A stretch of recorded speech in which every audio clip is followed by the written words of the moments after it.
張台，放滿晒各種韓式嘅地道食材，真係好豐富啊！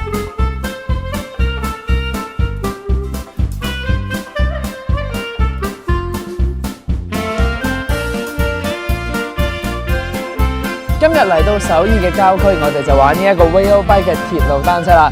大家可以一路喺火車軌上面踩單車，一邊欣賞沿路嘅風景，都係一個好清新嘅體驗嚟㗎。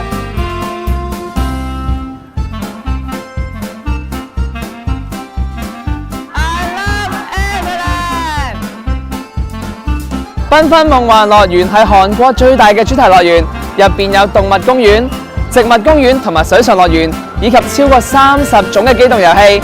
想體驗緊張刺激嘅 T Express 就快啲跟落嚟啦！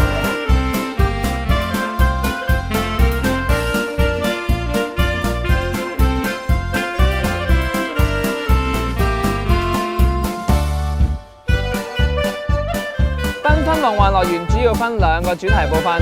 如果想睇獅子、老虎呢一啲野生動物，同埋玩緊張刺激一啲嘅機動遊戲，就要坐纜車去到樂園嘅另外一邊啦。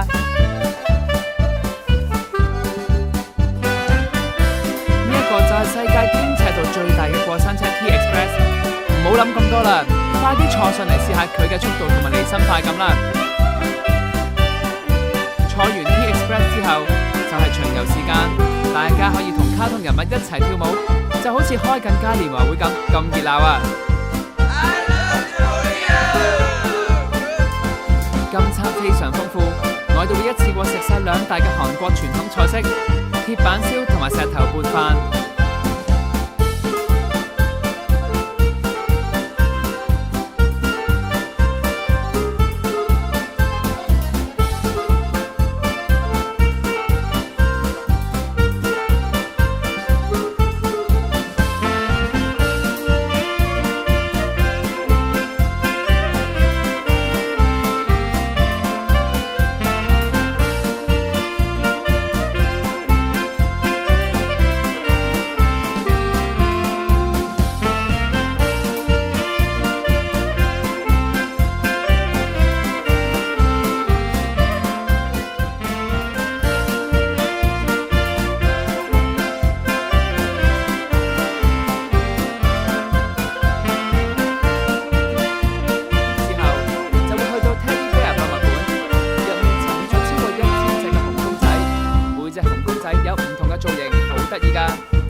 第4日，我哋就嚟到青瓦台總統府，因為主樓嘅2樓覆蓋咗青瓦而得名。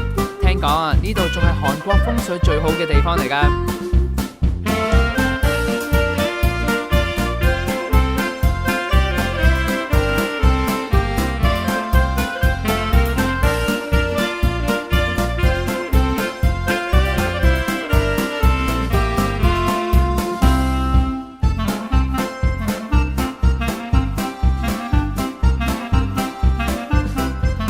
晚餐會帶大家去食人參雞，由原隻新鮮雞同人參燉製，營養味道滿分啊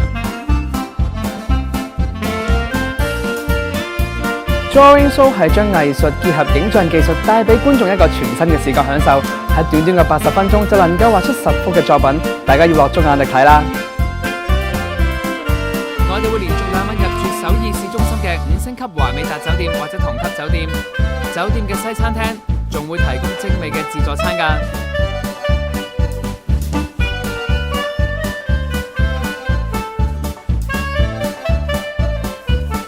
要數首爾必到嘅購物點，一定係明洞。所以喺第5日，我哋就嚟到明洞購物區。明洞係首爾嘅潮流集中地，呢度有齊晒化妝品專門店、餐廳同埋潮流服飾。冇嚟過明洞嘅話，又點算嚟過首爾啊？